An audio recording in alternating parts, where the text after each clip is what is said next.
Stuart Mitchell says, I'm seeing more I'm hiring posts in cybersecurity over the last 30 days than I've seen the last 2 years. Here's what I'm noticing. Hiring is about to get tougher again.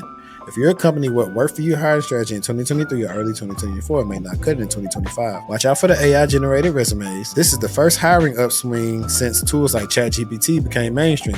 Your perfect candidate might require deeper vetting beyond, wow, they did the exact same thing as a competitor on paper. I'm glad the market is warming up. It's been a tough couple of years seeing so many great people struggle to find work or feel stuck in roles that they're miserable in. Right. So we hadn't actually talked about this. I think that's a good way to open the show. How was your first AfroTech? It was cool. I actually didn't go to the conference. I was just hanging. But I had a good time. Honestly, I only did stuff on like Friday and Saturday. I wish I would have taken advantage of the other days that I was there. But TT was tired, so TT was asleep early those days during the week. But now that I kind of got a taste for it, I feel like that's kind of what I needed to allow me to plan better, next time. Like I'll make sure that I'm, filling out the forms for the other events that you can attend or registering well in advance. So I kind of have like, all right, this is what I'm going to do this day. This is what I'm going to do that day. And I can better plan it and time it as well. My timing wasn't off as bad as I thought it was going to be, but it was still in Houston. So the lines were down the street and around the corner. Oh yeah, I know when I went 2 years ago in Austin, I got down there early Sunday because I already knew what it would be on the Monday. So now we'll be there next year with a not a suite of the conference, but some type of hotel suite, so we could do some Gillian Wallow style type content where people are like, yo, it actually kind of sounds wild if people don't know who you are. Like you trying to come back to the room and record.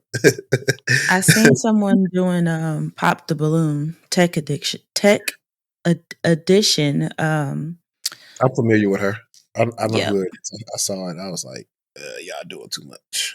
But I get it. When content sales, you want to ride the wave of just staying relevant. So I mean, people would watch, but for the most part, I think that's overdoing it. I forgot. You should have said some. I know you told me you was going, but you should have said something. I definitely probably could have got you to connect to getting the convention or something. Oh For real. yeah. Yeah, I got a little bit of pool. Bummer.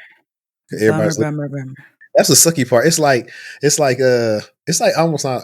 It's not like a reunion, but low key, it kind of is because everybody who's interconnected from like LinkedIn or Twitter or this type of content, they typically go to AfroTech, whatever, and they're like, "Yo, you gonna be there? Yo, you gonna be there?" Or somebody texts, "Hey, you here?" I'm like, "Man, not this year, but next year, I'm definitely trying to do a lot more conferences."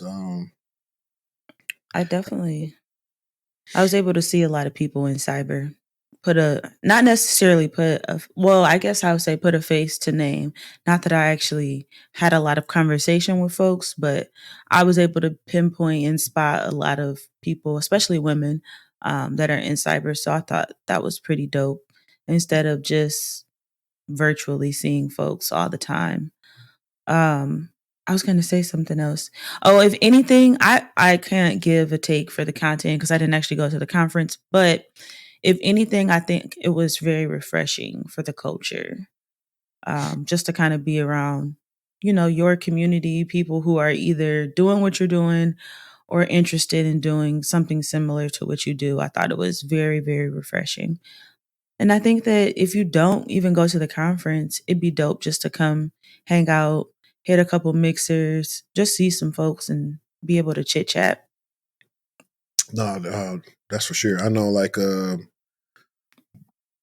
who was it? I think the cool thing is like I had people that's been on the show that got to speak, so that was cool.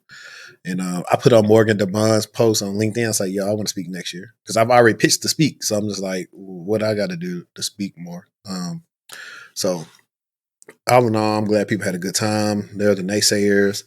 We found out I was talking to somebody like so. I think I showed you the tweet, didn't I? Which one?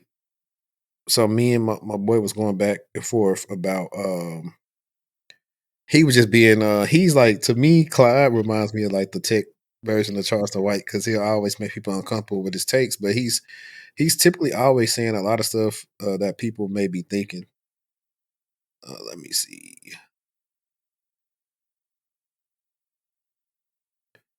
Because I sent it to you. It was here you go. He said nurses going to AfroTech. That's how I know it ain't about the tech. That thing got 617 reposts, 527 quotes, 5,793 likes, and 610 bookmarks. To be fair, my friend did tell me he talks to a lot of nurses, and he actually went to the conference. He said that there were a lot of nurses there, and then my cousin who actually lives in Houston said that Houston has a ton of nurses, Yes. way more than your average city would have. So I don't know. Are they trying to get into tech So I said, let them do. Maybe he may or be trying to transition. He said, ain't no networking being done, but some networking. You know this. He was clowning, man. He was clowning. I mean, all in all, I ain't mad at it. Listen, RP to the Godfather.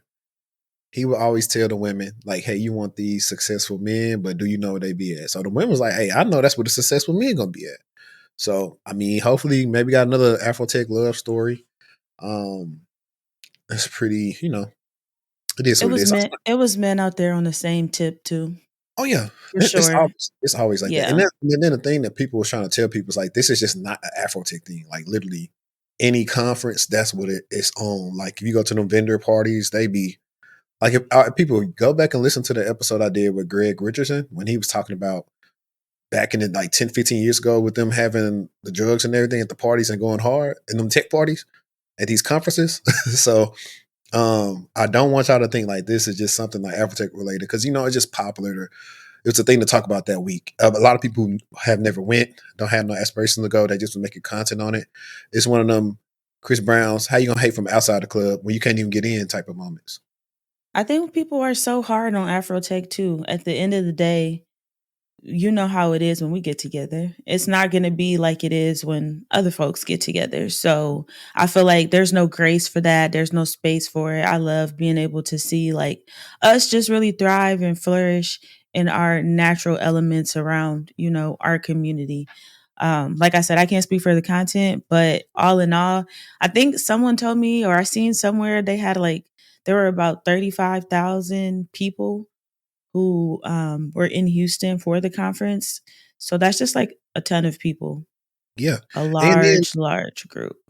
people were trying to lump regular Houston ratchet activity with Afrotech. And I'm like, nah, y'all in Houston. This ain't Austin. Y'all are in Houston this time. Just because you see some stuff, that don't mean it's Afrotech. Because it was like Yeah. somebody recorded some chicks, they was like twerking in like a party van or something like that. And they were trying to say, oh yeah, let's Uh, Afrotech. And these was like, I guarantee it's just some regular Houston stuff. That's like what you'll yeah. find everywhere in some type of city like that. Yeah, So we got to chill out on our folks. Like the conference is for us, by us. So just relax. Like relax. This isn't and and what's the cyber one? it's a lot of them. What you got? A little black hat. Black hat. This isn't black hat. So stop talking about it like it's black hat. It's not the same thing. Yeah, but I mean, I would plus I would say it's a more of a culture conference, with some tech in there. yeah, but I think they're trying to get better. I think they said they're gonna have more breakout sections next year. I think one of the things that they can probably do, like I've said in my videos, is like, hey, if they're able to get some people, like if they're Contia got bought out, but if they're able to get like Pearson View or some other people that say, hey, if you want to get your certifications, you can do it here. If they're able to do some stuff like that, I think it'll start being a little bit more worthwhile. Or say, hey, if you come early, we'll have these sessions, or you can take these beta tests. Like for example, at Splunk conference, what they were doing was that, granted, it's a Splunk conference, so they had the beta test for the Splunk Blue Team certification, whatever it was. But you can go take that, and you can take it for free. And then I if you pass it, you can get it. I think the future for Afrotech would definitely be live and lit. I heard that this year AI was embedded everywhere, so at least they are on track and trend with what is actually going on in the industry. But I think the future for it could be awesome. I definitely do. I think it's gonna be in Houston again next year, and it's around it's Halloween weekend. I seen, Okay. which is gonna be crazy. I think I'm gonna just go ahead and probably just book something for that time and just get a like cheap room. That way, The tickets are cheaper too. even if I end up going, I could like give to somebody and let them go. Like I can make turn into a giveaway or something. I don't know. It's some crap. I got a lot of stuff in the works for next We're year. gonna be there for sure though next year, Yeah, live. and I know you've been busy, but I want to see if you got a chance to watch Cross. Have you got a chance to watch Cross? I'm not done. I'm on like episodes 5 or 6. I'm gonna try to finish today. I So good. finished, what you call it? But did you see my city get highlighted though? Not maybe not. Do you remember the I like scene? fell asleep on the middle of the last episode, whichever one I was watching. It's like episode 2. Bobby went to the man and said, "Hey, what y'all know about them Shreveport stuffed shrimp?" The man that's Shriek. making the stuffed shrimp. Oh, yeah. And what is wrong? He act like man boy. Is that his name from Snowball? He don't act like Snowfall, Lord Jesus. yeah, boy. Snowfall. Immediately, yes. But he acts more like a coked out version of man boy. Like man boy, don't forget, he was a lunatic for a long time. I had to go back and like I think a lot of the Snowfall episodes run together for me, so I'm gonna have to do like a deep dive and like rewatch everything.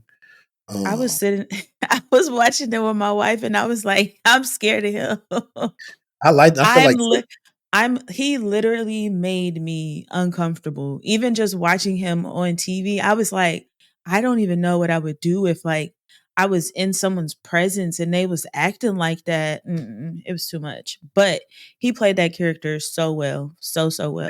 he did good enough to where they can make a season 2 off of Bobby because nobody knows where he is. It's not like that's not like a spoiler or nothing like that, but it's just in general. I think he served his purpose, and then he didn't. The last couple episodes, it's all about, I still do not know where the main protagonist, I mean antagonist, what I know him off of, but he's killing his role. The white dude, Yes, he's I smoking this. know him from something. I'm gonna look his name up. He's smoking the role. He I don't like his I don't he makes me uncomfortable too. So funny enough, the guy who's playing Bobby, his real name is Johnny Ray Gill. Let's see. So this is him reacting to my comment on Facebook. That plays Bobby. Yeah. Let me see. There we go. Who is Bobby? Johnny Ray Gill. Look at the screen. No, I seen it. I'm saying, what character is that? That's the black dude that you say act like man boy. Oh, okay. Can't remember his name. I just know he was loony. When he was next door, I'll just save it. But just know he absolutely put fear in my heart for Yeah, sure. like to even go back into why I brought it up. So we have favorite stuff shrimp and Shreveport. You got what was it, Freeman Brothers, and you had Pete Harris. Then you had Brother Seafood and Orlando's. So it's like what 3 or 4 generations, and so he posted it. He was like, "Yo, they talking about our shrimp on thing," and Johnny Ray Gill was like, "Hey, I insisted that we leave that party in there," and he was like, "Hey, is this gonna live up to the Ratchet City name?" Like, so we was like, all the people from Shrimp was like, "Oh yeah, they showing us like a lot of love." Like, so shout out to the actors on there. My guy, I forgot what the main actor is, but we be joking. He was like, he's just like Marquise. That's how Marquise is. The dude is from Blacklist. I think that's where I remember him from. Never I watched think Black. he you never seen it? Mm-mm. You would like it. You would eat it up. First I episode will have you we still got to glued go to the back TV. and do the either Patreon series for the Night Agent. Like I don't know how we're gonna do it, but we definitely got to go back and do that. I don't know if it's gonna be like a mini series where it's not a full episode, but we definitely got to go back and watch it. Um, From season finale came on. I didn't watch it yet. Planning to watch it today, but I've been seeing a lot of chatter about it on Facebook. People are saying that it was really good. You need to tap in. 4 seasons. Man, I be trying to watch stuff that's quick. Like I knew Cross was gonna be a quick watch. Because stuff that's a lot of seasons keeps me having to keep on watching. It's not a lot. It's not a lot of episodes though. I think it's only like 8 each season. Yo, if you're looking for a way to start your cybersecurity career, then check out Josh Matacor's course at Level Careers.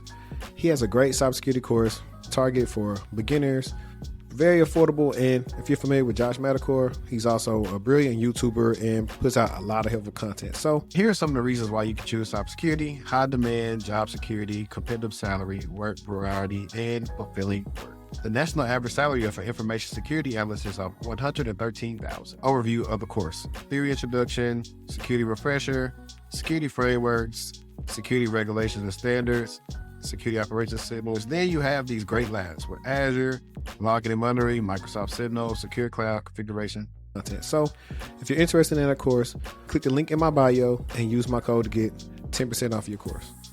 Welcome back to the TechTual Talk podcast. I'm your host HD, and we got Cybershortieee with us today, and we giving y'all that content that y'all like to watch us for. If you listen to us on Spotify, Apple Podcasts, or auto streaming services, leave us a comment, review, share it out. Y'all know the rest. And if you watch on YouTube, subscribe. And if you're a person that always watches the content and don't subscribe, I need you to subscribe and share it out. We're trying to hit some milestones on the channel, so I need y'all to do that. We're waking up early to record this content for y'all, so at least y'all can do is hit the like button. That's all y'all got to do. It don't cost you nothing. But now let's get into some of this cool tech content and the things that's been happening in the world, and hopefully we are grabbing like all the important stuff that's happening. So Destiny, I'll put it on you. All right, let me go ahead and share my screen. So I have an article. It says new ghost tap attack abuses NFC mobile payments to steal money. So cyber criminals have devised a novel method to cash out from stolen credit card details linked to mobile payment systems such as Apple Pay, Google Pay, dubbed Ghost Tap, which relays NFC card data to money mules worldwide. So this tactic builds upon the methods previously deployed by mobile malware like Ngate, documented by ESIT in August, which involved relaying NFC signals from payment cards. Ghost Tap is more obfuscated. Did I say that right? Mm-hmm. Perfect. And more challenging to detect, does not require the card or the victim's device, does not need continual victim interchange, and involves money mules on multiple remote locations interacting with point of sale systems. So, mobile security firm Threat Fabric discovered Ghost Tap, which warns about the increasing adoption and potential of the new tactic. So, the first step in the attack is to steal the data of payment cards and intercept one time passwords needed for virtual wallet enrollment on Apple Pay and Google Pay. Stealing the payment card data can be accomplished through banking malware that displays overlays that mimic digital payment apps, or through phishing pages and keylogging. OTPs can be stolen through social engineering or by malware that monitors text messages. In the previous Ngate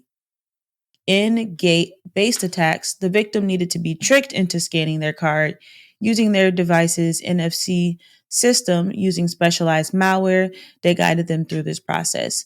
The tool is still used to relay payment card information. However, a relay server is placed in between, sending the details to an extensive network of money mules while hiding their actual locations. The mules then perform retail purchases at scale in multiple locations using their device's NFC chip, making it hard to map the fraud network or trace the primary attacker. In the attacks, the threat actors were limited to small contactless payments and ATM withdrawals that risked their anonymity and even led to arrest in some cases. With the new Ghost Tap operation, the threat actors are no longer conducting ATM withdrawals. Instead, they only conduct point of sale cash outs and spread them among a wide network of mules worldwide. So basically, that hides the trail of the main operation of their malicious activity, only putting the mules at risk. Can you open the image? Let's see. Yes. Okay, I thought that was pretty cool for people to kind of see the image. So we got the attacker opening up the wallet and introducing it to the reader. They're waiting for a response for that payment. That response is forwarded to the relay server. The server forwards that response to the transmitter, which then sends it to the terminal. So once they pay or they receive the request for payment, it will go ahead and transmit that request to the point of sale system and then forward the data to the attacker's device. Um, Pretty concerning because I am a tap girly, Yeah, leaving a house with Apple Cards and Apple Pay and yeah, vibes. yeah. Because the good thing about from what I know about using NFC, Apple Pay, whatever you want to call it, is that it's not technically it's not the same number as your physical card. They change it. Yeah, it is. Yep, it is. So just to conclude this, Threat Fabric warns that the new tactic is challenging for financial institutions to detect and stop as the transactions appear legitimate and span multiple locations. While many banks' anti fraud mechanisms detect purchases from unusual locations, such as if you're traveling to another country, the researchers say the numerous small payments may bypass these detections. So, yeah, that's the article. I don't know. I'm concerned. I mean, I think everybody should. It's a It's lot of just, things that's yeah. happening now, technology wise, that people are not too privy to. So You think that we'll go away from tap to something else? I don't know what something else will be, probably so. I but mean, I'm trying to think. I mean, eventually, I think it'll always be a different way to pay, to upgrade payments and things of that nature. But I think the good thing about the tap is that they're always working on stuff and figuring things out because I still think it's a safer way than inserting your card. So, immediately, quicker too. right. And that's the thing. The way for them to do this is something got to be on your phone and to get the information when you're making payments. So it's not a complicated attack vector, but you have to at least be some type of way compromised in order for it to be successful. So I don't think most people won't fall for some of the stuff that happens on here, but you just never know. But I like it's so much crap that happens with cars and everything. Like the other day, I got a call on my work phone about my I'm doing air quotes my corporate Amex card, and I'm just like, I don't use that card. The card's only used unless I go do travel for work or something. And so they were like, "Is this so and so? Hey, we for Friday activity on your Amex." I'm like, "This don't make sense." So I went and checked my email, my work email about that, and I didn't see anything from Amex on there. So I was just like, whatever, because I know Amex had some type of small breach or something a while back. So that's kind of like tying into like all the stuff how stuff can start snowballing when it comes to people's data being protected.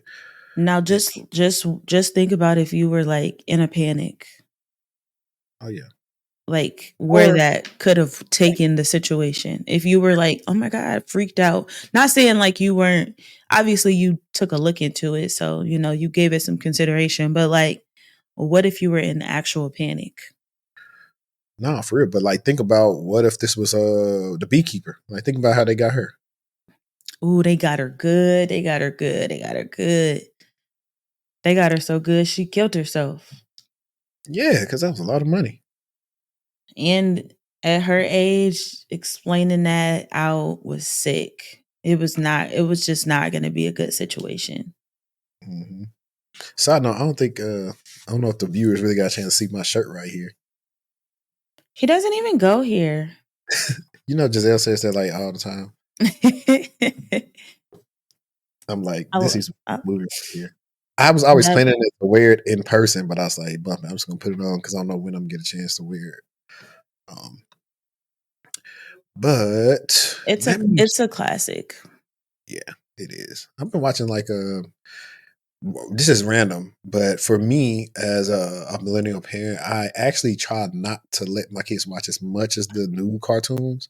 Like we watch a Paw Patrol, Peppa Pig, or Bluey, but after that, outside of that, we go watch old stuff. So for whatever reason, the girls have taken a liking to Garfield and Friends. And I've heard that a lot on TikTok. A lot of the parents with younger kids are saying that the new shows leave their babies really overstimulated. There's too much.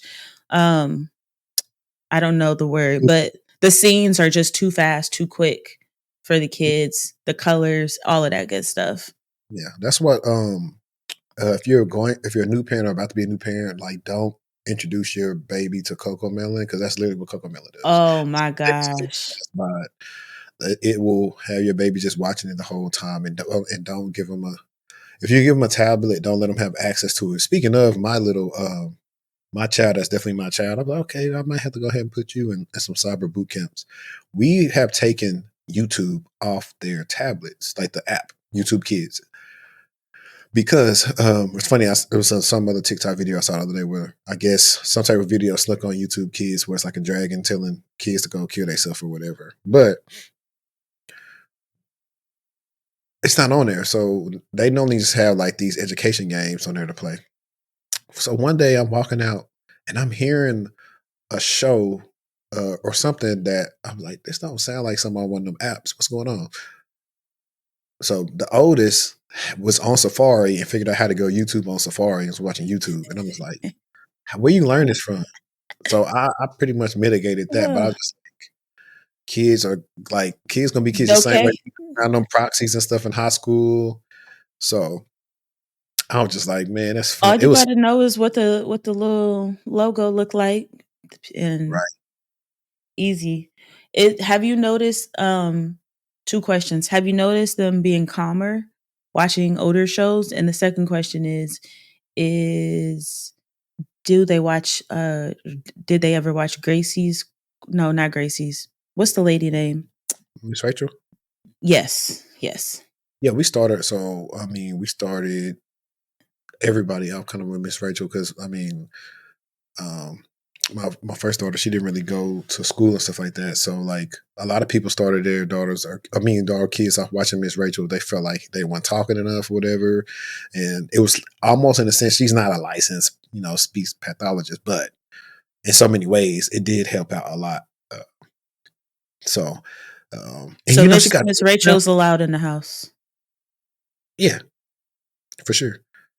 Her, Miss Monica, it's other people. Anybody that's helping, like it benefits a child to see people's mouths move because that's how they figure out how to imitate sounds and work.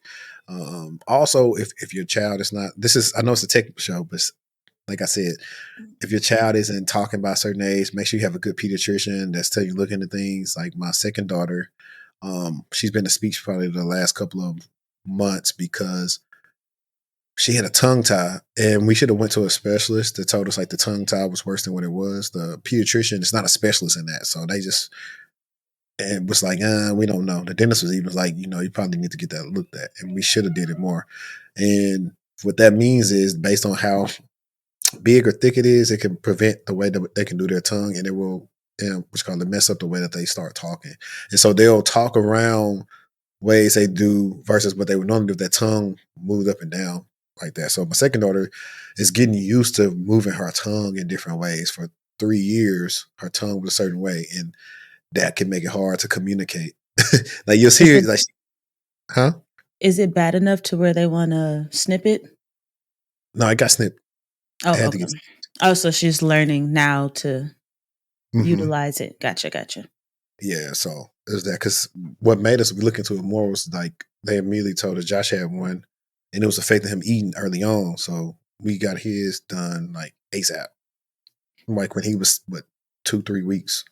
Yeah. So, and it took him a little bit to kind of get used to like eating from the bottle and stuff, but like he's good. So it's just some of the things like people don't really think about, but like it's a lot of stuff now. It's becoming apparent when I look at maybe people who have older kids who might have some struggles. I was like 9 times out of 10, some signs were there when they were younger and the parent just didn't know. Like a lot of times you just don't know or you don't have a Yeah. good piece. We thankful for having like a really good pediatrician that tells us about a lot of stuff and different things like for the betterment of the kids. And that's another thing kids not having just a pediatrician that actually care about the child. They just go on there and saying they went or whatever. So that's my TED talk on parenting.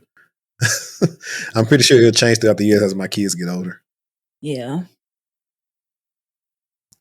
Let me see. I thought this one was pretty cool. I thought I had it on the list, but it's like how Scatter Spider hacked some of the world's biggest tech giants and got caught. So, after evading capture for more than 2 years following a hacking spree that targeted some of the world's biggest tech companies, U.S. authorities said they had finally caught at least some of the hackers responsible. In August 2022, security researchers went public with the warning that a group of hackers had targeted over 130 organizations as part of a sophisticated phishing campaign that stole the credentials of almost 10,000 employees. The hackers were specifically targeting companies that use Okta, a single sign-on provider used by thousands of companies worldwide to let their employees log in from home. Because of the focus on Okta, the hacking group was dubbed Octopus. To date, the group hacked Caesar Entertainment, Coinbase, DoorDash, MailChimp, Riot Games, Twilio, twice, and a dozen more. For them to put that twice in there, I had to emphasize that. The hacker's most notable cyber attack by the way of downtime impact was the hack against MGM Resorts in September 2023, which reportedly cost a casino and hotel giant at least $100 million. In that case, the hackers worked with Russian-speaking ransomware gang Alpha V and demanded a ransom from MGM for the company to get its files back. The hack was so disruptive that casinos owned by MGM had trouble providing services for days. For the last 2 years, as law enforcement has been closing in on the hackers, people in the cybersecurity industry tried to figure out exactly how to categorize the hackers and whether to put them in one group or another. The hackers' techniques such as social engineering, email, and text message phishing, and SIM swapping are common and widespread. Some of the individual hackers were part of several groups responsible for different data breaches. These circumstances have made it difficult to understand exactly who belongs in what group. Cybersecurity giant CrowdStrike dubbed this umbrella group of hackers Scattered Spider, and researchers believe there is some overlap with Octopus. The group was so active and successful that U.S. cybersecurity agency CISA and FBI issued an advisory in late 2023 with details on the group's activities and techniques in an attempt to help organizations prepare for and defend against anticipated attacks. Scatter Spider is a cybercriminal group that targets large companies and their contracted IT help desk. CISA wrote in the advisory, the agency warned that the group have typically engaged in data theft for extortion and noted there are known links to ransomware gangs. One thing that's relatively certain is that the hackers are mostly English speaking and widely believed to be in their teens and early 20s. I bet they ain't got 7 years of experience. And sometimes referred to as advanced persistent teenagers. That's funny. There's a disappropriate number of minors involved, and that's because the group deliberately recruits minors because of the lenient legal environment these minors exist in, and they know nothing will happen to them if the police catch a kid. Over the last 2 years, some of the members of Octopus and Scatter Spider have been linked with a similarly nebulous group of cybercriminals known as the COM. People in this wider cybercrime community have committed crimes that crossed over into the real world.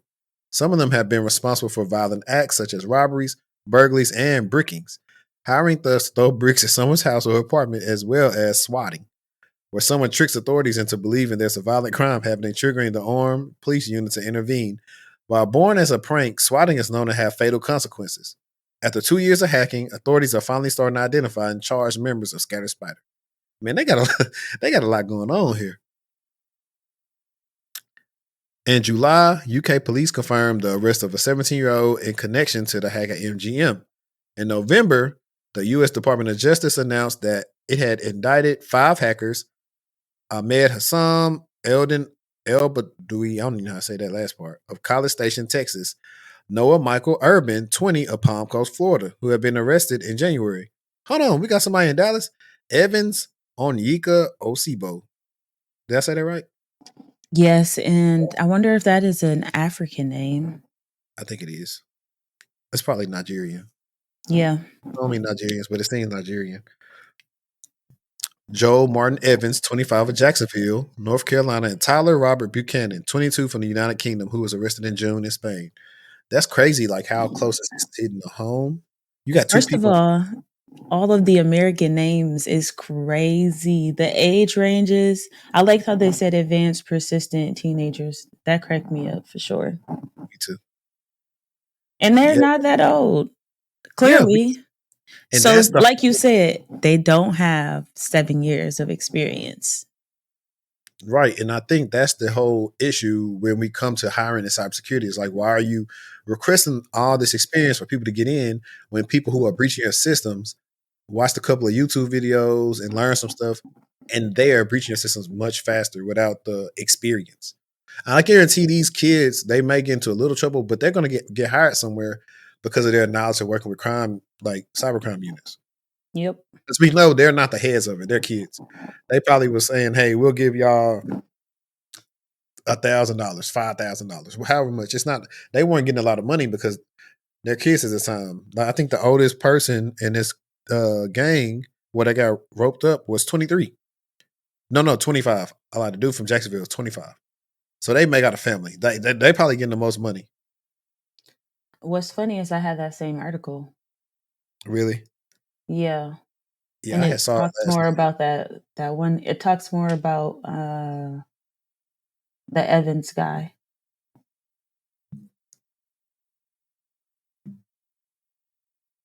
Yeah, I saw 4 days ago. I wonder like where he's from and what school he went to out here. But no, that's interesting. That's definitely something to talk about, especially with how these people have been like living large and they going crazy. And that's what I'm Yep. saying because it tied into like some of my articles that I had about cybersecurity, about hiring and everything else. Like pretty much stuff I've been sent that people want us to chime in on. They'd be like, "Hey, y'all should talk about this on the show next." I'm like, "Okay." I mean, send it my way, Fetty Wap. But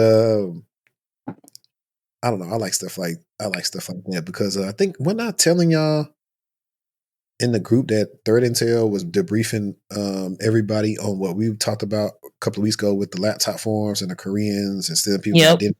Yeah, so that's why I was like, I'm gonna reiterate myself. I was like, a lot of the stuff that we talk about, we probably are first to be talking about it. But if you work somewhere, they'll eventually get around to talking about it when they can. So I was like, you can wow somebody with talking about some of these things and just simple stuff on how they could do to not get caught by impersonations. Like I think I don't know if I was telling you or not, but I had a consultation with a person and they were telling me about how they were trying to get into the industry and they was doing like a lot of stuff to get in, how they had people interviewing for them, people that were blowing their interviews on purpose. But the fact that they was able to have somebody interview for them will tell you like that's a service. Now, normally when people interview for people, they leave the camera off because You just hear me. I'm like, did he just say what I thought he said? What? yeah, that's a service. And It's put it's two and it's two together of who the it's people were that were doing the interviewing. I just want you to put two and two together because we just talked about them in that yeah, last thing. I'm gonna put two and two together on that, and because like I said, people will do anything to take shortcuts to get in, and that's bruh. what her and I were talking about. And I was like, I get it because that was the wave in 2020. So I wasn't shocked. So a lot of things that people tell me in calls, I'm not shocked about because these things are old things and they are no longer working because What's what's sad is the fact that we're in a place to where people have to even do that. Like you can't even feel like you because you've tried it, right? You've tried to go in, you've tried to interview yourself, nothing landed, nothing stuck. So people are having to resort to these type of measures to get in. well, in this case, it's different. They're trying to circumvent starting off at the bottom and go straight lateral to a high senior level role in the industry. So of course they don't have enough stories to talk about, which hurts them, and they don't know how to use their transferable skills enough to that's relative to the role to sell themselves. So that's what they was running into. But I sent them to a friend of mine that got them right, and we believe that they should be anticipating the offer soon. But it's the fact when you get with these people and you spent so much money That's another thing too. Like my recent snippet that's going like crazy on, well, not crazy, crazy, but on TikTok and everywhere else is I asked Kayla, that was last week's guest, and she was talking about, hey, what's your controversial tech take? She was like, don't pay for no boot camp. And then start laughing. And then we just start talking about the boot camps and stuff like that. But the thing is, people are paying a lot of money for the boot camps, but they're not really researching them. And the person we were talking about, she paid like what did she pay, like 10K or something like that over the years, and wasn't able to get in yet. She paid me for a consult, then my friend for their services, and she's like that much closer. And I was like, why am I charging so low? Because I've people see my testimonials. I think this year I probably got how many people out here double they salary, and they getting a crazy return on investment.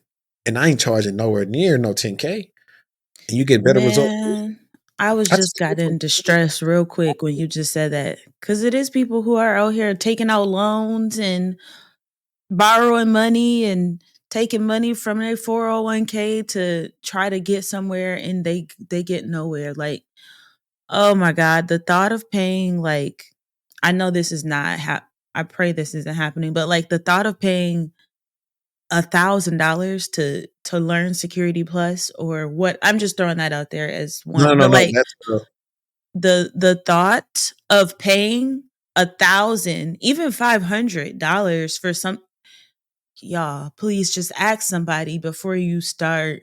Ask somebody what they think. Just ask someone that you trust in the field. What are your thoughts and opinions of this boot camp? Because a lot of the times when I'm looking at stuff like that, I'm like, you're not even getting nothing out of this. yeah, and that I've And you seen a lot. can't even show me what you said, what you claim I'm getting. Like, I'm not saying you have to give me the documents or whatever it is, but like, you, be careful. Yeah, no, you'll see. Like in my episode that I did with Miranda, I actually showed her. Um, I'm gonna show you. I'm gonna show y'all in the audience right now. It was this guy I had a consult with, like maybe like 2 years ago. He said he did some type of boot camp in Dallas. It was I think he said $10,000. This is the resume he got from that boot camp. Wait, wait, wait. Tap it. Oh, wait, it's coming. Bye. That's it? Yes, Boy, ain't no way. No tools, no nothing. Bye. man. Look, I was just like, bro. But that's the thing though. Like, so I tell people all the time, I don't really don't care what the thing costs as long as you're getting a benefit or outcome from it, and you're strategic with it. Like for example, a lot of times people will be on Mr. Man for his PCI boot camp, but there are people that's had found success with it because they did whatever it took and they've been able to do something with it. So I'm not going to just say, hey, this is what's going on. A lot of people just shouldn't have did it because hey, you don't have no experience, your acumen to go to that route is not that good, and you got to be realistic about yourself. And that's another thing too. A lot of people aren't realistic about themselves, and that's why they're down. And the boot camps only kind of give you some linear things. Only a certain. I'll probably say boot camps for more engineering type roles are better than like if you want to do like more like GRC or analyst type stuff because based on the wide variance stuff you need to know, it's not a lot of things where you may be asked the same thing at every role. Or if you find boot camps, may they give you like some legitimate hands-on skills with like different tools that you have to use in these roles. I think those are better versus, like you said, the ones that's trying to give you the trifecta for $5,000 when you can pay less than probably 1,000, if not right at 1,000, get all three yourself. But the thing is too, like me and Lee talk about, like Lee's talking about, like he's sitting in the interviews now, like just getting the certs don't really mean anything because you just all you do is just pass it. So it is different. I just say get with people who are honest, who have a track record of you can look their testimonials up. Like I pride myself on like everybody who gave a testimonial, you can go find them on LinkedIn. You can go talk to them for yourself. Or I do episodes with past clients for that very reason, for you to see that. But it's like so you'll see, oh, the price is the price, and this is what you're paying for, but this is what you get out of it. So that's like a long little kind of like side thing, but it's just like I have a take too. I feel like sometimes I feel like working in cybersecurity or having, I don't know what to say, but I feel like it can be compared to having a criminal justice degree. Working in cyber is can be a struggle to get started, just like you kind of if you have a criminal justice degree, a couple things. You don't actually need a degree 9 times out of 10 to do to work in criminal justice. If you want to be a police officer, go to the police academy. If you want to do law, get a law degree, but a lot of times those jobs don't necessarily require you to have that skill set. So I feel like because I came from that world and I also came to cyber and still kind of struggled initially to land, I feel like that's the best comparison I can come up with. If you know what a criminal justice degree is, if you have one, sociology, same thing, they cousins. Um, it's the same thing when you get a cyber degree. It's like it's just kind of broad, it's general, it's not necessarily super specific unless you choose a specification. Just like with criminal justice, like law is a you get what I'm saying. You got to be more specific though No, I with it. definitely agree. I think it's like that. I think, like I What's the said, guy's name that you interviewed who does the seam stuff? Oh, I can't think of his name. Fire. What he's doing, that's something you go and pay for.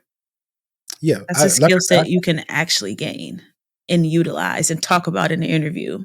Not a $5,000 boot camp, you coming out with nothing.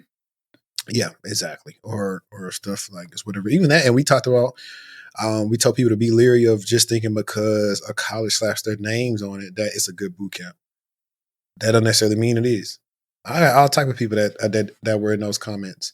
I mean, even And some. that it's separate too. I'm glad you said that because most of the time it's separate. Like, for example, if SMU has like a cyber program, right? And they do have some whatever, some certs and stuff you can get. That doesn't mean that that's attached to the cyber org or the networking org. That doesn't mean that someone who works for those organizations is actually linked and connected to the curriculum that they're learning here. So you definitely have to be careful because it's like two different branches, two different worlds. Yeah, I interviewed with them. What was that? Late 2020, 2021 to like be a instructor. So nah, trust me. It's a whole bunch of fugazi stuff that's out there, like different things. But you just got to know get with good people. Like right now, I got a lot of cool things now. Like I'm starting this. Technically, like if people become clients or get certain services for me, like a free internship. But I have it worked in a way to where I'm gonna have real tasks and stuff for you to do that you would do on a job. It's typically more blue team stuff. So when we write on your resume and then you get the But interview. it doesn't matter though. It's something Yeah, that you can put on your resume that you no, actually for sure. did. Yeah. Yeah, I got like I did one of the. I'm doing like I said, I'm doing a trial one.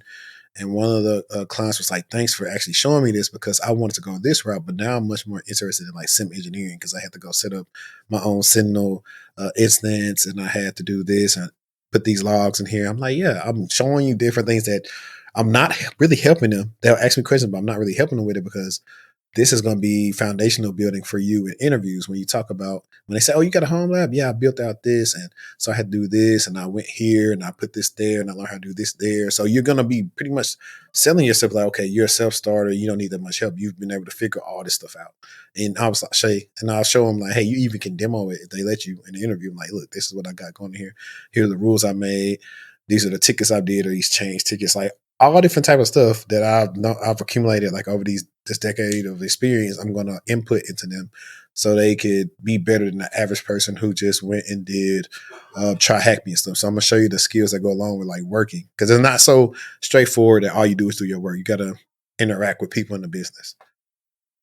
Well, let me know how to promote that because I know some folks that would actually love Oh, to be a part of once that. once I get a couple of people that's like successful with it, it'll be something I'm more widely advertised for because I have to put out the framework for it. So I already have the task set up versus right now it's ad hoc, but I gotta write Yeah. there's like different stuff I just have to do. Like I'm setting up the ticketing system and some other stuff I gotta do in there today. Well, Yeah. cool. Cool. We won't cover because I don't think we got no TikToks today, which I don't think we'll cover those. Well, this will be the first time we'll probably do no TikToks. But I think I think the next article is on you, actually. Okay, so Palo Alto Networks warn hackers are breaking into its customers' firewalls again. Malicious hackers have compromised potentially thousands of organizations by exploiting two new zero-day vulnerabilities found in widely used software made by cybersecurity giant Palo Alto Networks.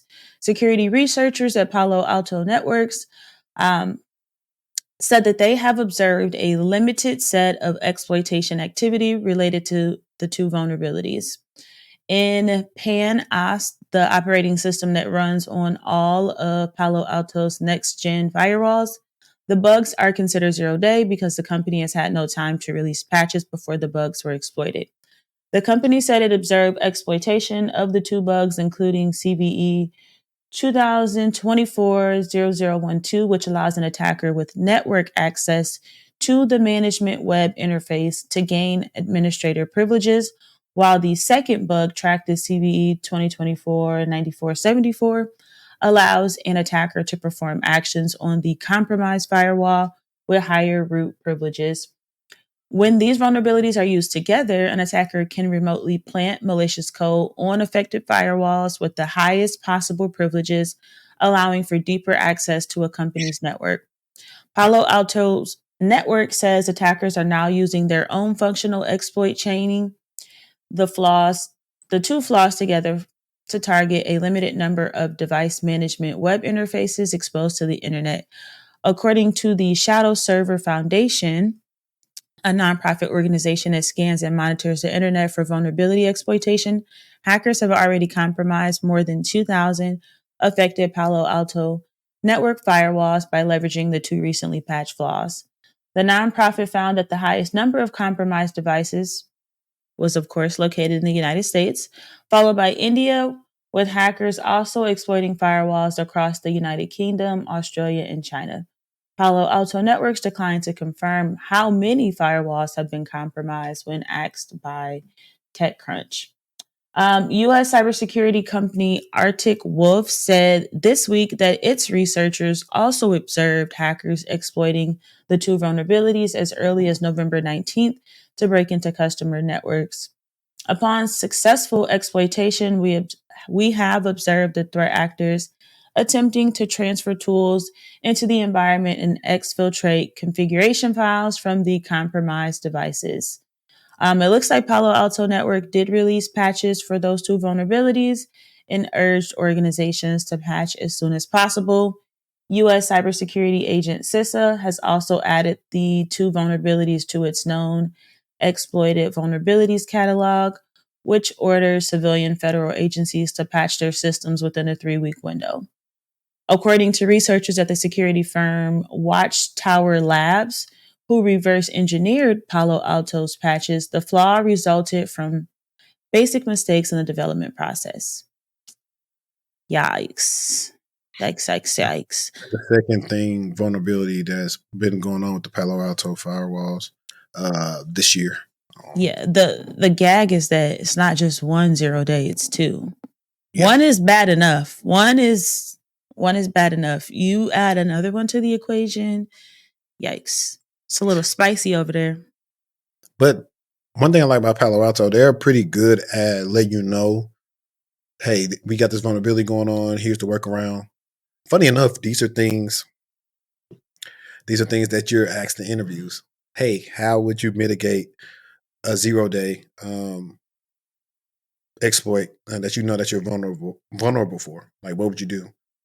And Knowing where to look is key too. knowing where to look, like I said, Forget if you don't even know what to do. Do you know where to go look? What are some places you can go look? well, but think about it. If you don't have experience, like even doing response measures with this, working with vulnerability management and IT teams and server teams and like all these different things, you don't have no stories to pull from. Like even a scenario is like, oh, well, your suggestion is this, but one of the guys on IT thinks like your stuff is wrong. How would you kind of get past that? Those conflict resolution skills. Like that's why when we just talking about earlier, like what's going to separate people that get help from me is I'll show you how to interact and be an actual employee that engages with different stakeholders. That's what like all the other uh, all the other technical content out there doesn't show you. Those are things that you're going to have to learn. And if you come in a little bit better prepared, you'll be better as an employee. Yeah, definitely knowing when to phone a friend and who to phone as the friend at work to help you or, Shoot, remediate whatever. even out at work, you can tell them, hey, look, I got an extensive network. Maybe I don't got the resources here, but I have friends in the industry that I can say, hey, have you ever run into this? How do I do X, Y, Z? Because people do it all the time. So People do it all the time. All the time. I love that. I love that piece of it. Have you ever, what would you do type of situations with your friends who actually understand the context behind what you're talking to them about? It's a game changer. right. Let me jump on this this next one because I think this is pretty cool. This is for my Mac users. Hey, get you a Mac because they don't get viruses. Get you a Mac. Get you a Mac. I have a Mac, by the way. I think it's about time to upgrade to an M4. I think everybody's going to get like an upgraded Mac probably in the house or something pretty soon. Apple says Mac users targeted in 0-day cyber attacks, or a Mac Mini actually. Apple released security updates on Tuesday that it says are recommended for all users after fixing a pair of security bugs used in active cyber attacks targeting Mac users. In a security advisory on its website, Apple said it was aware of 2 vulnerabilities that may have been actively exploited on Intel-based Mac systems. Oh, that's me. The bugs are considered 0-day vulnerabilities because they were unknown at Apple at the time they were exploited. To fix the bugs, Apple released a software update for macOS as well as fixes for the iPhones and iPads, including users running the older iOS 17 software. It is not yet known who is behind the attacks targeting Mac users or how many Mac users have been targeted or if any were successfully compromised. The vulnerabilities were reported by security researchers at Google's Threat Analysis Group, which investigates government-backed hacking and cyber attacks, suggesting that a government actor may be involved in the attacks. Government-backed cyber attacks sometimes involve the use of commercial phone spyware.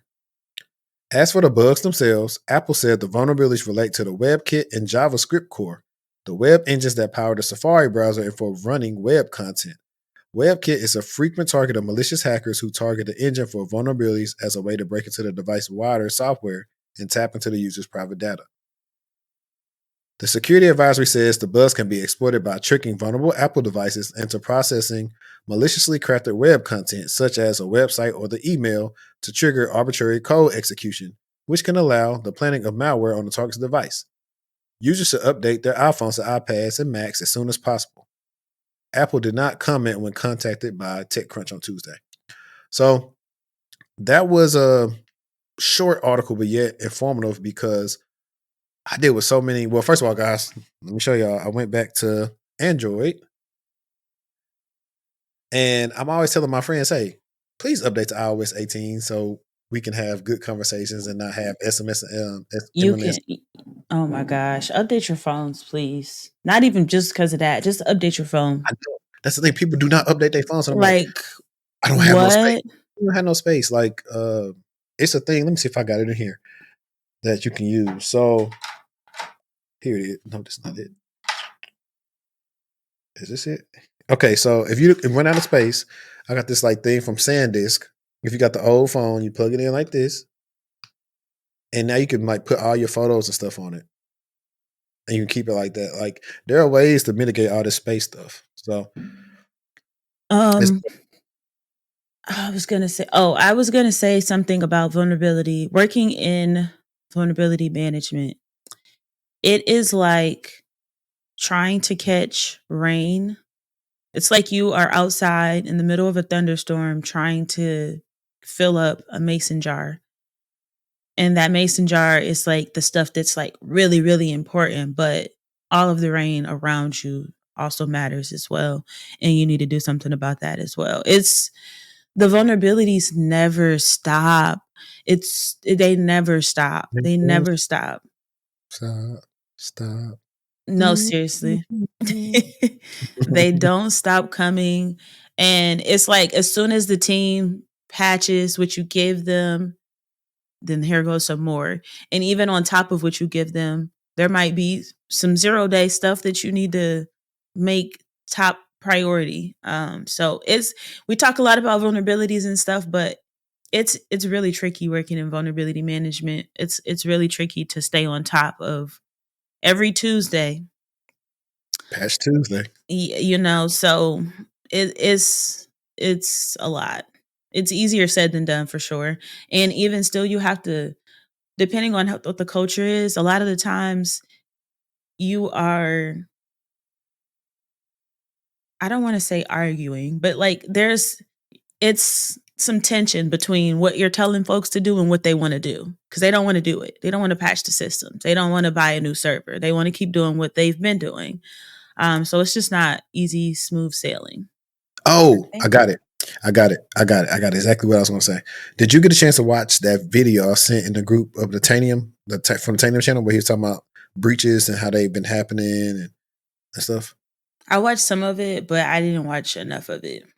Yeah, it was just an interesting thing when he called out how like people are getting hacked again by stuff that they were previously hacked by, and it's one of the things that people don't talk about a lot. And that's something like I brought up in an interview before, but I thought that was pretty cool. So I was like, I think that's a really good one to listen to, and I might try to pull some stuff out of that one. But the metrics that he had on breaches and how they happen, it's a really eye opener, because some of them do rely over like vulnerabilities and exploits, and people really not having a grasp on how an incident or something happened and trying to start back up too fast. I think that's what happened with Oh my goodness, yes. I cannot think of the company, but yes, we talked about them. It did happen with them.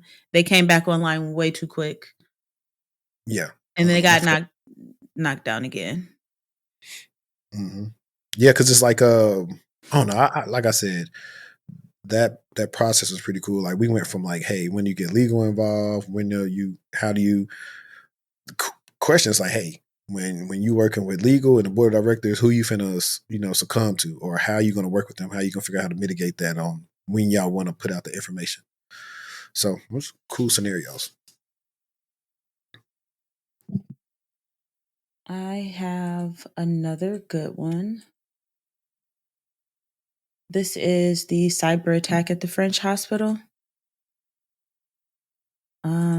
I'm sharing, so you might need to push it through. Hold on. Okay. I'll see it on it. I'm gonna do a little analysis too and see like, do people care that we screen share this stuff, or do they what do they want to see? So I'm actually gonna do some analysis on that too. Perfect. Cyber attack at French hospital exposes health data of 750,000 patients. A data breach at an unnamed French hospital exposed the medical records of 750,000 patients after a threat actor gained access to its electronic patient record system. A threat actor using the nickname Nears claimed to have attacked multiple healthcare facilities in France, alleging that they have access to the patient records of over 1.5 million people. The hacker claims that they breached Mediboard by Software Medical Group, a company offering electronic patient record solutions across Europe. Software Medical Group has confirmed that hackers have compromised a Mediboard account. However, it noted that this was not the result of a software vulnerability or misconfiguration on their part, but rather through the use of stolen credentials used by the hospital. In a letter sent to French media and shared with Bleeping Computer by Lee Max, IT editor in chief, Valerie Markive, Software Medical Group says the exposed data was not directly managed by them, but rather hosted by the hospital. On November 19th, a cyber attack was detected within a healthcare facility using the Metaboard software, reads the machine translated email. We want to emphasize the affected health data were not hosted by Software Medical Group. So this is just a snippet of the email. It's in French. Bleeping Computer contacted Software Medical Group for clarifications on which account and at which level was compromised. We can confirm that our software is not responsible, but rather a privileged account within the client's infrastructure was compromised by an individual who exploited the standard functions of the solution. The hypothesis has been substantiated. It is therefore neither due to improper implementation of the software nor human error. Selling access to hospitals. This all unfolded after the threat actor began selling what they claimed was access to the Metaboard platform for multiple French hospitals, including what we see here. This access allegedly will let the buyer view the hospital's sensitive healthcare and billing information, patient records, and ability to schedule and modify appointments or medical records. To prove that they gained access to the Metaboard accounts, the hacker also put the records of 758,912 patients from an unnamed French hospital up for sale. These records allegedly contain the following information: full name, date of birth, gender, address, phone number, email, physician, prescriptions, health card history. The data was offered for purchase to 3 users, and currently no buyers have been declared on the sale listing. Even if the data isn't sold, there's always a risk of being leaked online for free, making it available to the broader cybercrime community. The type of data exposed in this incident raises the risk of phishing, scamming, and social engineering for impacted people. It looks like Bleeping Computer learned that all of the affected hospitals belong to a single entity. Um, I don't know if I agree that they said it wasn't due to human error. Like, it was still due to human error. My take. Stolen credentials, human error. Yeah. Yeah, just another day, another dollar at this point. With all the, like I said, nobody is safe. But people are smart enough not to try to buy it, which I don't believe. Somebody's trying to utilize that information and get some type of money or whatever they can get out of stuff. I I forgot. wonder what the uproar feels like in another country when this happens. Because over here, we just be like, "Oh man," and Come then on. we just keep going. Some people don't even feel like, "Oh man." Some people just whatever. They don't even have a second thought. But I wonder, like, how do folks in other countries feel when this could potentially be like their data? Are they more outraged? Are they more vocal? Is it a bigger deal? They may be, I don't know. I just know, like, I forgot how many years was it? 2017, 2018? When they really start making everybody do the GDPR stuff, probably with that. So, I mean, who knows? They're probably trying to think of stuff to pass and figure out all these different things. And like I said, what's going to happen is when they say, hey, from now on, y'all not paying the FCC, whatever fines, y'all paying the victims. When they start saying that, they're going to take it much more serious because nobody like to waste money.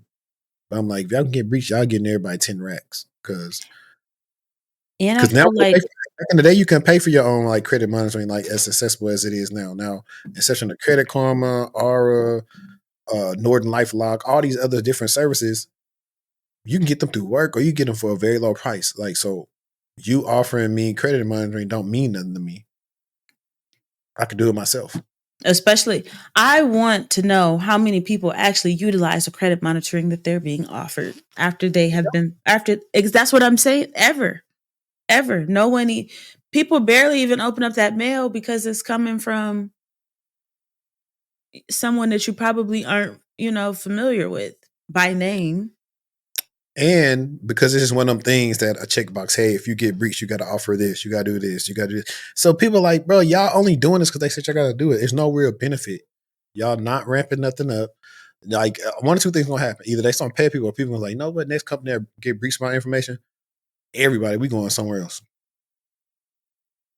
Now, granted, it gets nuanced because like sometimes it ain't the main company, it's the third party that got your data, but it's connected to them. So it's like those things, and that's why you got to do more risk assessments and all this other stuff when you're trying to get these different companies. But let's see. Which one I want to talk about? Okay. Let's go through some interesting. I always like these topics sometimes. It's a LinkedIn post from some dude, Tyler Wall, MSC, CSSP, CCSK. I said some dude, but I just don't know who he is. Tyler Wall says, I'm a trainer that's telling you the truth. No, the demand for cybersecurity isn't growing, it's shrinking. No, there isn't a million jobs in cybersecurity or anywhere near it. There are only a few jobs, and there are 19 times as many candidates that want them. No, there isn't job security in cybersecurity. Cybersecurity is optional, and the budget for it shrinks and grows with how well the company is doing. Some companies shoot for the maximum efficiency, even when doing the best they ever have. So, should you pursue cybersecurity? I highly encourage you to pursue it if you like it, but it's going to take motivation that you won't be able to muster if you only kind of like it. And you're going to find yourself scooped up by predatory trainers with false promises that take all your money and leave you without a job. A lot of those predatory trainers are accredited higher education institutions with an out of control marketing department. I feel like the last part. I give you some. Yeah. I was with them, and what they say, you had me in the beginning, but towards the end, you're talking about other people, so people can come to cyber now. I respect it. Hey, I respect it. So let's decipher all this right here.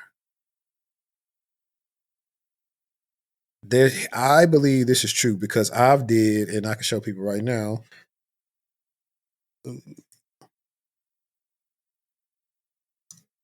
Is CyberSeek showing up on the screen? Yeah. Mhm. Okay. So if you do job opens, it should show for cybersecurity. Okay, it's showing. It's supposed to be almost 500,000, and it's saying the employee workforce of cybersecurity is 1.2 mil. So this is a little bit better. This is a site I've used before, like on one of my lives where we kind of I dove through like what they are actually considering to be cybersecurity jobs and what's not.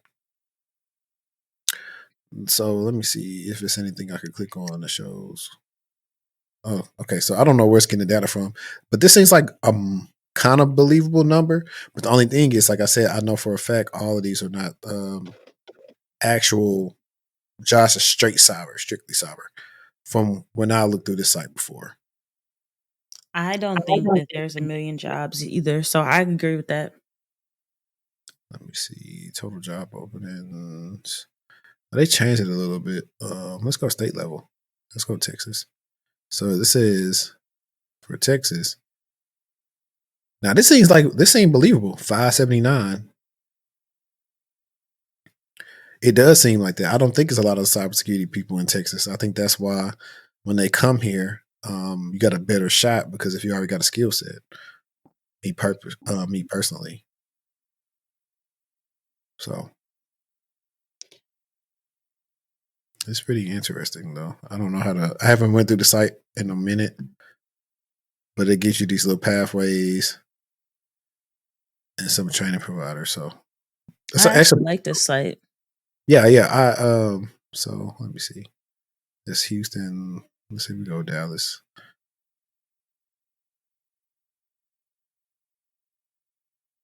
Okay, bachelor's degree, all this other stuff. Okay, cool. But to go back to Buddy's post. So I see these issues with more entry level roles, maybe mid. But it I has will to say the same. There are jobs. There are not a ton of entry level jobs. Let's hit it right on the ball, like you said. Facts. You either are mid career or you've been in the game for a while. That's what they're looking for. Yeah, because I've been telling people a lot. Like a lot of that elementary level one stuff that they used to like, unless a company don't have a lot of money or they're going to severely underpay it, they're not looking for that. They're looking for like a hybrid of tier 2 skills and some type of specialty that you may have. She says, I've noticed that there's a bigger push to automate or simplify, and that does mean cost cutting, layouts, or buying another tool. The industry is facing gaps from all types of threats and complex issues. I don't think school is always the answer to this, but I do hope companies look for atypical backgrounds with some technical knowledge to solve these problems. And let's go back to people talking about the industry because I kind of struggle with the overarching thing of cybersecurity versus, hey, there's cybersecurity in different industries to where some are more stable industries versus you just trying to say cybersecurity isn't stable. I believe any company, whatever industry they're in, that will tell you. So you got retail, hospitality, tech. You have automotive, Healthcare, healthcare, health, logistics, all these different places, manufacturing, supply banking, chain. investment banking, fintech. So all these different things based on how stable they've been over the years will also dictate on possible changes or different things that may happen at certain companies. And so that's where you kind of got to look at it too. Like, don't just look at cybersecurity. Like when you're interviewing, if you want to ask a question like, hey, how many times have you guys got a bonus? How many times you missed a bonus? Kind of can give you an idea on how well a company's been performing in the past. And if they're publicly traded, you can kind of look at their stocks and you can look at the news of seeing where the trajectory is going. A lot of people don't do that when they are interviewing. And so sometimes I've seen people get jobs and within a couple of months be laid off again. And whether they're doing a reorg or something like that. So that's some of the stuff you got to pay in. And it's not just a cybersecurity problem. It's any type of job. Yeah. I feel like the big thing for me is like one thing that's like top of mind for me that we were just talking about is like this. I want to clarify this automation piece, especially when we're talking about like IR related jobs. Um, Automation is not investigating that complete incident. It doesn't, that's not how it works. They want a human to actually be able to touch that and say, hey, yep, we're going to go ahead and do whatever these recommendations are. Like the AI, the machine learning, all that stuff, it is helping you um, know where to focus when it comes to like what's critical. But 9 times out of 10, most companies aren't letting those automated actions unless they're very simple, like send an email, send an alert. They're not letting them isolate host and do all these things without someone taking a look at it first. So we are still valuable. We are still needed. People still want a human to be having eyes on these investigations that are occurring. Automation isn't just taking over. AI isn't just doing all of this for us. It's giving us the insights that we need to make, the best decisions going forward, but it's not just completely solving the whole incident for us. Yeah, no doubt. On top of when you think about it, still so many things that AI doesn't even do well. Like you can ask AI to make you something and they don't even spell words right. Oh, don't even get me started. And so it's so much stuff that it can't do. A lot of industries don't even really like it right now because of they don't know who owns the data. So, but the automation piece, I think, like I said, is good for us. Like reducing so many tedious tasks that you may have to do where you can automate stuff like that, but it definitely frees you up to do more important things. Like those things that still get done require a human interaction, like you said. Eh, So I think I that's what, I I think what you said is even a better point. Like AI it's amazing. It can do some great things, but it still isn't where folks think it is. Especially like if you don't use these tools, you wouldn't even know. You're just kind of following the hype and going with what the crowd say. But like you just said, AI can't even spell stuff right sometimes. And even when you give it the proper way to spell it 15 times. exactly. Let's see this. This is I feel like this is the twofer for LinkedIn. This is the only two LinkedIn posts I had. Stuart Mitchell says, I'm seeing more I'm hiring posts in cybersecurity over the last 30 days than I've seen the last 2 years. Anecdotal data, sure, but I'm pretty perceptive. Here's what I'm noticing. SaaS companies that froze in place are thawing and hiring again. Consulting and service firms, especially in DFIR and business continuity, are seemingly crushing it. AI companies are maturing, creating net new security roles as they scale. And FANG, they're hiring more. Let's be honest, 50% of a company's business strategy is often just follow FANG. What does this mean? Stay open, but stay sharp. Keep an ear out for new opportunities, but be mindful. Think about how companies have navigated the last 2 years and factor that into your decision making process. Hiring is about to get tougher again. If you're a company, what worked for your hiring strategy in 2023 or early 2024 may not cut it in 2025. Movement is at the IC and mid management level for now. Most of the hiring boom is happening below the leadership level. That said, I expect and hope leadership hiring will pick up more fluidly in 2025. Watch out for the AI generated resumes. This is the first hiring upswing since tools like ChatGPT became mainstream. Your perfect candidate might require deeper vetting beyond, wow, they did the exact same thing as a competitor on paper. You know what? He's bringing up a good use case that we'll probably start breaking down in a second. I'm glad the market is warming up. It's been a tough couple of years seeing so many great people struggle to find work or feel stuck in roles that they're miserable in. Of course, I have a vested interest in a more active hiring market, but beyond that, I truly want everyone in this ecosystem to find what they want and deserve. Here's to hopefully better days on the horizon. I actually like the post. I do. Let's see what the comments say. It's not that many. Then I want to say it's either chow or cow. I don't know. I've seen so many resumes that seemingly are perfectly tailored towards my role. Dig a little deeper, and it's a farce. Alternatively, have seen bare resumes that speak more to me than alphabet soup certification. There you go, Dan. There you go, Dan.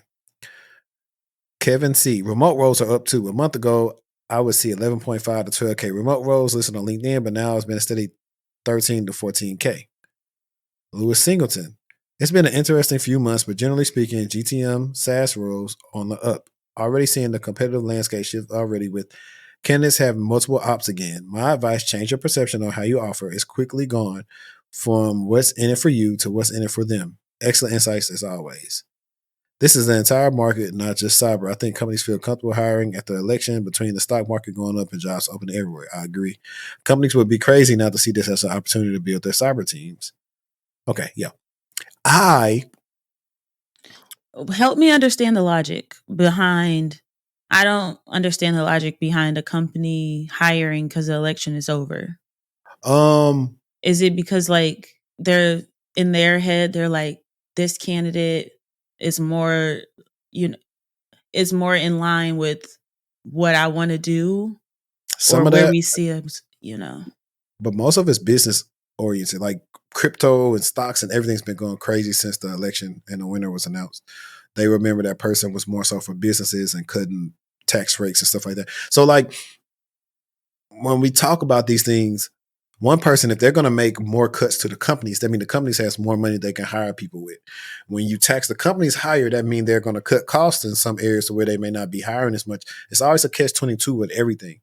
So the businesses know that, and they know that, okay, when these people are going to try to force people to come back into work, so that's going to also help out some of the surrounding companies and things because we have these high-paying people working around our businesses. It's like everything's connected. It's like from years ago when I did whatever video I did with Eric, and we were talking about how Manhattan said they're losing out like $1 billion due to remote work. So you'll see stuff like that kind of like influences everything, but people kind of don't really pay attention to it. That's why even like in the end of 2022, 2 years ago, there was so much uncertainty into the market in 2023 that a lot of hiring stopped in Q4 and then reopened to about February or March of next year because they didn't know what was going to happen in 2023. Have you survived anything like what happened? What was that, last year? Yeah. I was unsettled for like more than half the year What you mean? Elaborate. with all the tech layoffs that were happening. I mean, duh, layoffs happen, but for me personally, since I've been, in my career field, I have never experienced anything like that before in my life. Granted, I haven't necessarily been in, cyber for 10 years, but I've never seen anything like the mass amount of folks being laid off was crazy. Yeah. I've seen it before. I think the difference is more people are more vocal on social media. So that's why it seemed like it was more than what it is. Like, if we got the data that showed, let me see something. We could do, let me see some tech layoffs. And Do you remember what it was like for you during the recession? I was Was in, it the same? No, so I don't really remember much. I in wasn't the field really, and field. yeah, because Yeah. like recession was like '08, and then we came out of recession probably a little bit right after I graduated, like 2013. And so it was a little bit different then. Stuff still wasn't plentiful. It was still kind of shaking back. Um, I found some articles on it, and that may be something we actually do. Like look over tech layoffs. So it says, Dice has an article that says 60% more tech pros lost jobs in 2024 versus 2023. So that may be like a special episode where we deep dive on it because all of it isn't kind of like exactly what it seems. Just for the fact that, like I said, there are people who were not doing work that got cut, and then there are people that actually were doing work that got cut. There were companies who just were not doing good financially.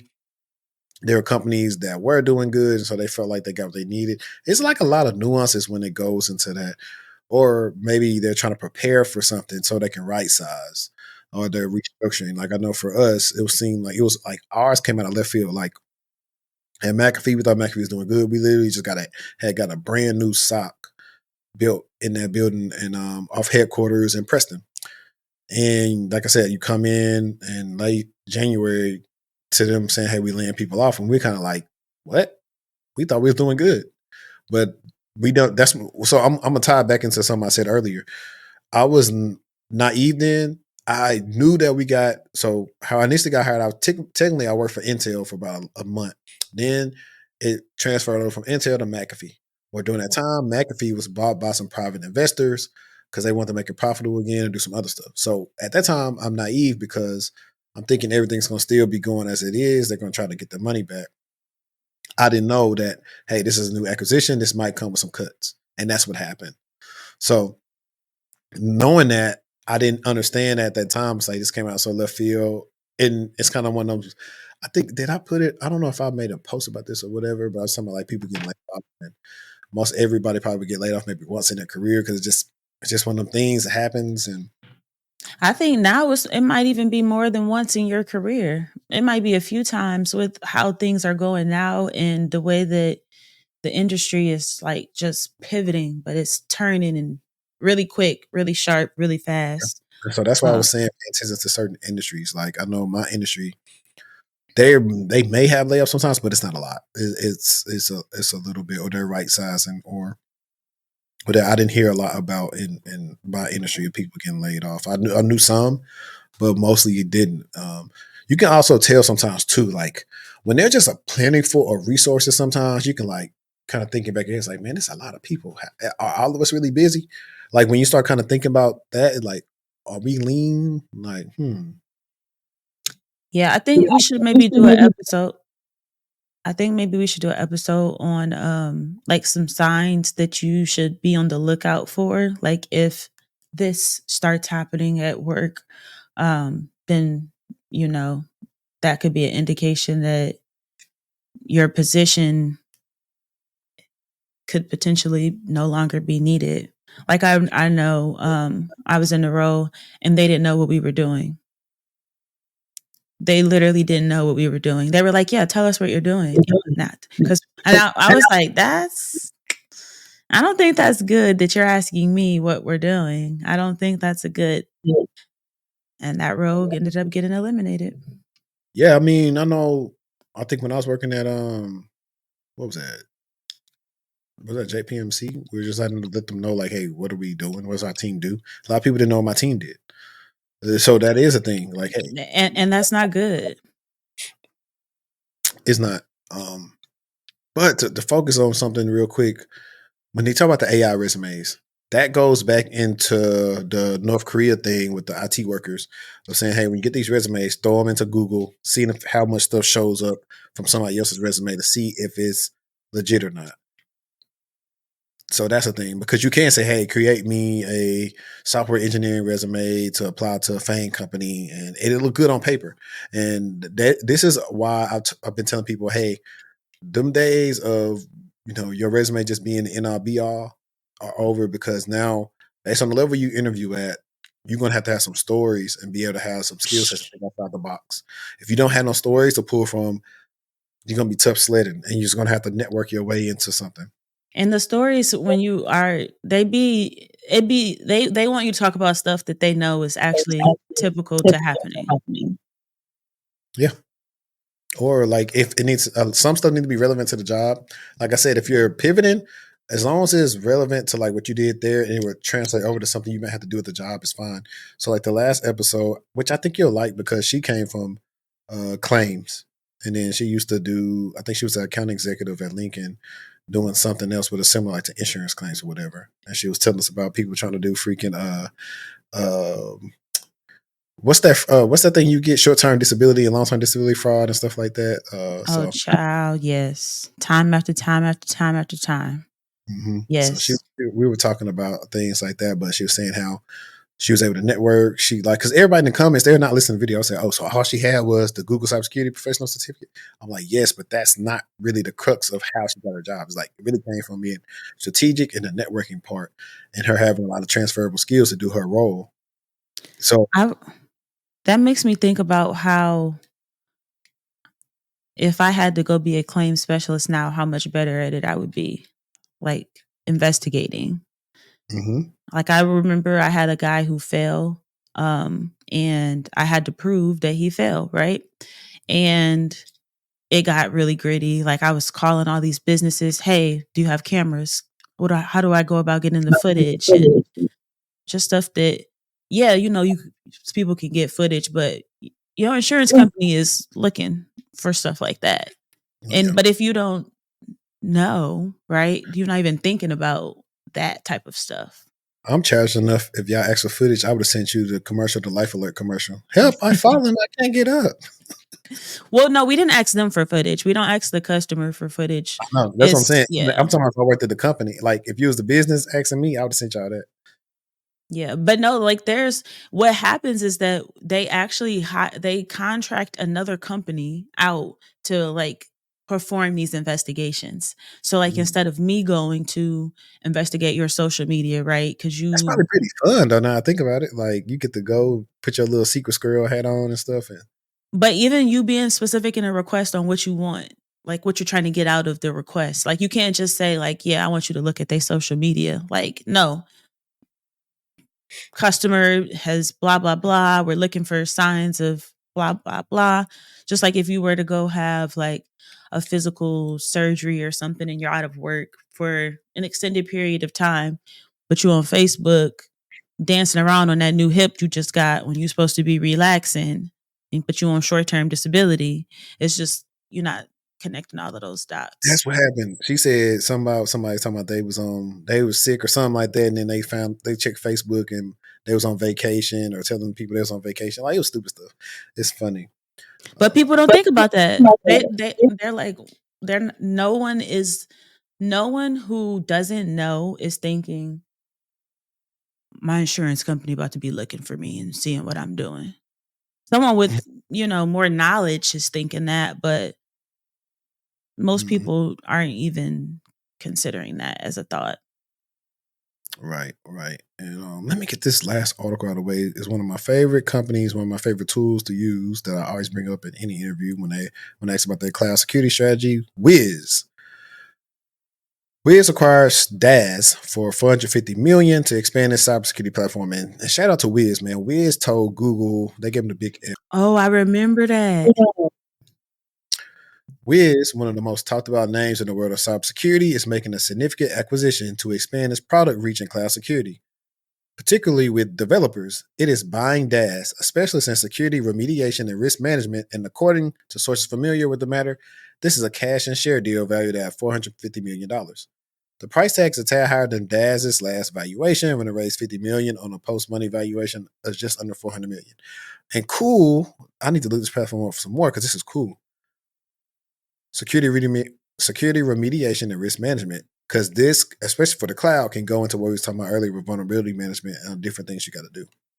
I wonder what Prisma is doing right now because I like Wiz way better than Palo Alto Prisma. But remediation and posture management, the two areas where Dazz focuses, are key services in the cybersecurity market that Wiz was not covering as well as it wanted to. Dazz is a leader in this market with the best talent and best customers, and it's a great culture fit, says Asas Rappaport, Wiz's CEO, in an interview. Remediation, which refers to helping to understand and resolve vulnerabilities, shapes how an enterprise handles the many vulnerability alerts it might receive across its networks. Posture management is a more preemptive product. It gives an organization a better understanding of the size, shape, and function of its network so it can build better security services. Hey, that's a big one. I think a lot of the companies, when we see these breaches happen, they are not sure or they don't know about how their security posture really is. And they're taking all these companies in just because they're making profits. They're not looking at, are we safe? Dazz will continue to operate as a separate entity while it's integrated into the larger company stack. Wiz has built a name for itself as a one-stop shop, and Rappaport said an integrated offering will continue to be a major part of that strategy. He believes the contrast with a lot of other SaaS businesses. In the security industry, there are. Let me read that again. He believes that the contrast with a lot of other SaaS businesses in the security industry, there are a lot of Frankenstein mashups where companies are prioritizing revenues over building one technology stack that actually works as a platform. Arguably, integration is even more important in cybersecurity than in other areas of enterprise IT. Let's see. There's a lot of stuff on here. Wiz and Dazz already had a close relationship going into this deal. Marav Bahat, the CEO who co-founded Dazz with Tomer Schwartz and Yuval Ofer, worked closely with Asaf Rappaport at Microsoft, which acquired his previous startup, Adalon. Makes sense. It's tracking right here. Because this is the networking thing we talk about how, hey, I know you know how to do this. You know how to do this. Let's go start our companies and make a lot of money later on. Bahat was one of the Adalon's first investors after Rappaport left to found Wiz with Adalon co-founders Amy Lutwak. And, I'm not going to read all that, man. Let's go to the next thing. That's not the only merger and acquisition chatter to involve Wiz. Earlier this year, Google tried to buy Wiz for $23 billion to build a significant cybersecurity business. Wiz walked away from the deal partly because Rappaport said he believes the company could become an even bigger business on its own terms. That is what Wiz is aiming for with this deal. The acquisition is one of a run for Wiz, which earlier this year filled its coffers with $1 billion expressly for merger and acquisition. The company has raised nearly $2 billion in total, and we've heard that another round will close in several more weeks. If other deals have included the purchase of Gem Security for $350 million, but Dazz is its biggest acquisition yet. There may be more mergers and acquisitions to come. We believe that next year is going to be a year of acquisitions for us. Developers need more help. Let's see. They don't care about all that stuff. But yeah, I wanted to touch on that because Wiz, like I said, is one of my favorite tools. And I like to see how companies are investing back into their businesses and how they plan to get better, how they plan to stay current with the market, how they plan to separate themselves from what somebody else offers. So I think that's pretty cool. So definitely I'm excited for that and what Wiz is on offer. And yeah, just seeing how Wiz actually gets better throughout as the years come. So that's what my thoughts on Wiz are. My thoughts is Wiz they took a gamble on themselves and it actually paid off, right? They looked at Google like, "Oh, y'all want to give us this much money? Oh, well then we know we can get way more than exactly." Yep. They didn't just fall for the okie doke. This was a question I had that I forgot to ask you, top of mind. But in your experience, do you feel like the folks that you've worked with over the last decade or whatever, do you feel like they have been outside of the big stuff, but do you feel like they monitor kind of what's going on? Not all of them. A lot of people have been older, so a lot of them are like just working, going home, spending time with the kids.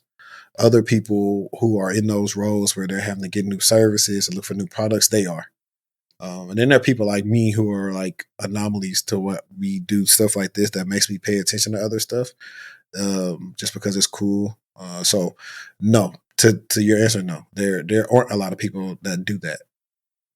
Yeah, but everybody says that the reason I bring that up is because everyone says that, oh, I watch the news, oh, I do this, I do that. But a lot of the times folks don't know they don't even know, they can't even name a site that they go look at tech or cyber news from. Yeah, I think it's some people like early on, but like once you get in your, like I said, most people when you get in this field, you're working with like 40 and 50 and 60-year-olds. Because it's not so new, but it's new in terms of like letting more people getting in. A lot of people just transition to it because they have been working for a while and doing other things. So by the time you get to that age, like you're really just trying to make it to retirement, unless you're a person that's like C-level where you have to be in a know knowing these different tools that are out here, these competitors, or your job is tied to that and how you make money. I was just gonna say, yeah. Like if Yeah. Guys, do not forget to leave us voicemails on the TechTual That way you guys could tell us how you feel or a question that you want us to answer, and we can listen to it live and we can answer it. So please, please, please, please, please utilize that feature or send us a email at the group message. I'm sorry. Or send us an email to our shared inbox to where we can answer you that way as well. But I think the voicemails will be cool and a little bit more interactive. So please make sure that you utilize those. You guys are watching this is the week of Thanksgiving, whether you celebrate or not. I hope you get time to be off from work and enjoy your family and friends, and just relax. I think it's been a crazy last couple of weeks. Really been a crazy year. All the stuff we've been seeing. For us millennials, we kind of just lived like through some of the worst times to be an adult, but hey, we still here. Did you want to add any parting words to the listeners? I would say just unplug and enjoy this season that is approaching us, this holiday season with your loved ones.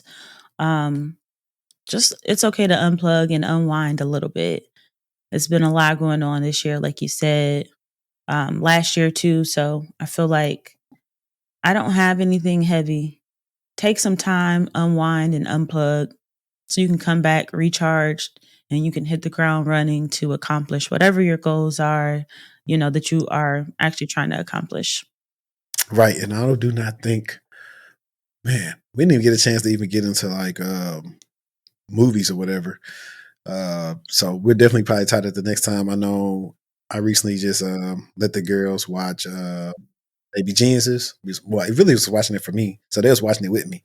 It's one of my favorite little movies from the 2000s. So I love that movie. So What about Wicked? what's Wicked? You never seen Wicked? No, I haven't. What's that? I think I've been seeing it on social media. Is that the one with the lady, the musical or something like that? Yeah, it's like it's popular like The Wizard of Oz. But I think it like plays on it. I don't know. I've seen a version of it before, like live. It was pretty decent when I did, but it just came out. Bet I'm gonna check that out, and I need to figure out when they're gonna do the second part of Beauty and Black. Lord, that show's a mess. But no, man. As always, I appreciate y'all for rocking with us, man. I hope y'all really enjoyed this episode. Get y'all something to listen to before Thanksgiving, and we'll see y'all next time. And we out. Peace.